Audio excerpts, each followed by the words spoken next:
Hello and welcome one and all to another review where we'll be taking a look at the 1/18 scale Joytoy Space Marine, this time a Horus Heresy era figure, the Legion Praetor with Powerfist.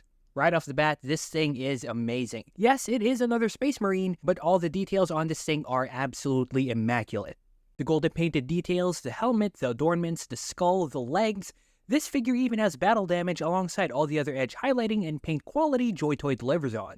There's so much going on in a good way, and unlike his loyalist brothers, this Space Marine really knows how to suit up and get shit done. Now, slowing down a bit, there's no one thing that I can talk about because I'm just so impressed with how the details in the armor pop and work well together to deliver something coherent while still maintaining the identity of being a Space Marine, if that makes sense.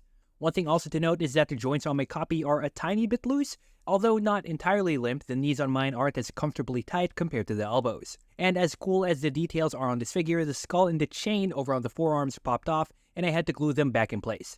Not a deal breaker by any means, but it is something to expect if you do end up getting one of your own. Finally, some talking points would definitely be the cape, as the black really blends in with the figure well and is made of a soft material that really puts your mind at ease when fiddling with it. It's not stiff, and you don't need to be too careful with it. The feet, though, seem out of place in my opinion, like they feel too big. But more surface area does mean better stability when standing, which I do appreciate. Similar to the Lieutenant we took a look at a while back, there's not much in the accessories department. But just like that last figure, what it does have doesn't disappoint. We've got 3 hands, a fist, a holding hand, and a trigger finger, which is already attached to the blaster, bolter, Volkite charger. I'm not that deep into the lore or the mythos, so if you do know what this gun is called, be sure to let me know in the comments down below.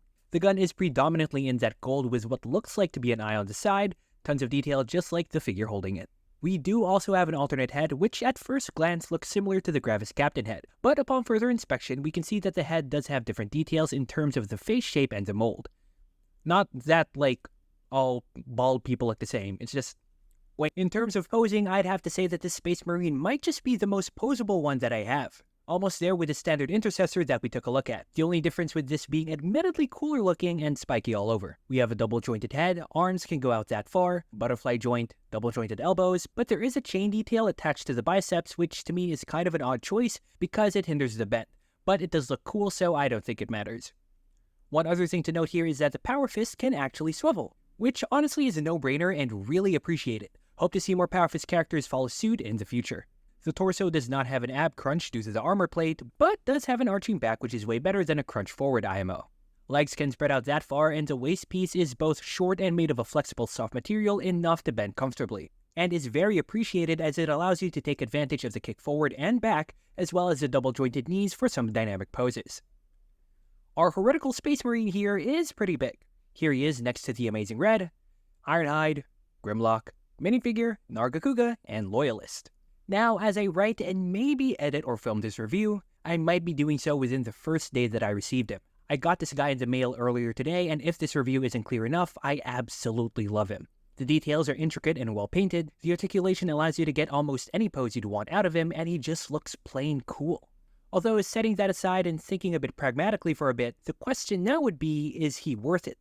Converting currencies around, he clocks in at around $40-ish, which, at least in my eyes as a baby collector starting out, is worth it.